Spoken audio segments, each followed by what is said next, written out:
সিদ্ধ ডিম দিয়ে তৈরি মেয়োনিজ ভাবা যায় ভাইরে ভাই, এই মেয়োনিজটা যে এত মজার আপনার বাসায় তৈরি না করলে কিন্তু বুঝতেই পারবেন না। আগে যখন ডিম দিয়ে মেয়োনিজ তৈরি করতাম আমার হাজব্যান্ড তো খেতই না, বলতো কাঁচা ডিম, তো সেটা একদমই পছন্দ করতো না। তারপরে যখন আবার ডিম ছাড়া তৈরি করতাম সেটাও খেতে অতটা ভালো লাগতো না। কিন্তু সিদ্ধ ডিম দিয়ে যখন এই মেয়োনিজটা তৈরি করেছি বাসার সবাই আলহামদুলিল্লাহ এত পছন্দ করেছে, আমার কাছে আলহামদুলিল্লাহ অনেক বেশি ভালো লেগেছে। আপনারা বাসায় তৈরি করে দেখবেন, আশা করছি আপনাদের কাছেও ভালো লাগবে। এই মেয়োনিজটা দিয়ে যখন আপনারা পকেট শর্মা অথবা স্যান্ডউইচ তৈরি করে দেখবেন এত মজার খেতে।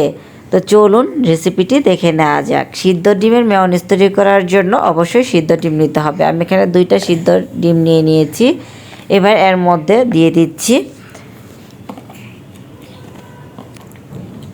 হাফ চা চামচের মতো লবণ, অথবা লবণটা আপনারা প্রয়োজন অনুযায়ী একটু কমিয়ে বাড়িয়ে দিতে পারেন, তবে 2টা ডিমের জন্য হাফ চা চামচই যথেষ্ট ছিল।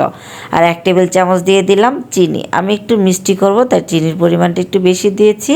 আর 3 টেবিল চামচ দিয়েছি আমি গুঁড়ো দুধ। গুঁড়ো দুধের পরিমাণটা একটু বেশি দিলে কিন্তু এই মেয়োনিজটা খেতে অনেক বেশি মজার হয়। হাফ চা চামচ দিয়ে দিলাম গোলমরিচ গুঁড়া, আর 3 টেবিল চামচ দিয়ে দিলাম এক্সট্রা ভার্জিন অলিভ অয়েল। তবে আপনারা চাইলে কিন্তু এখানে যে কোনো সরিষার তেল অথবা সয়াবিন তেলটাও ব্যবহার করতে পারেন। এবার এর মধ্যে দিয়ে দিচ্ছি 1 চা চামচের একটু কম হোয়াইট ভিনেগার। তবে হোয়াইট ভিনেগার যদি আপনাদের হাতের কাছে না থাকে সেক্ষেত্রে কিন্তু লেবু ব্যবহার করতে পারেন, তবে ভিনেগারটা দিলে মেয়োনিজটা বেশ কিছুদিন পর্যন্ত ভালো থাকে। এবার সব কিছু একসাথে আমি ব্লেন্ড করে নিয়েছি।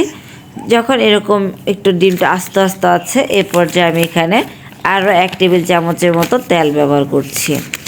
এক্সট্রা ভার্জিন অলিভ অয়েলটাই ব্যবহার করছি।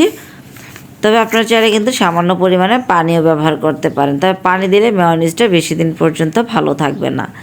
আবারও সব কিছু একসাথে ব্লেন্ড করে নিয়েছি। এবার দেখেন মেয়োনিজটা একদম পারফেক্ট হয়েছে। বাজারে যেরকম মেয়োনিজ কিনতে পাওয়া যায় ঠিক সেরকম ঘনত্বের একটা মেয়োনিজ তৈরি করা হয়ে গেল।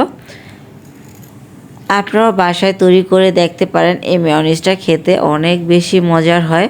আমার বাসায় তো আলহামদুলিল্লাহ সবাই অনেক বেশি পছন্দ করেছে।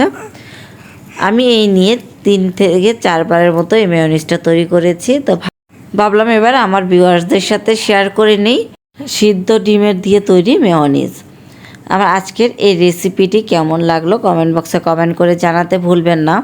এবার এই মেয়োনিজটাকে যে কোনো এয়ারটাইট জারে করে সংরক্ষণ করতে পারবেন প্রায় 15 দিনের মতো।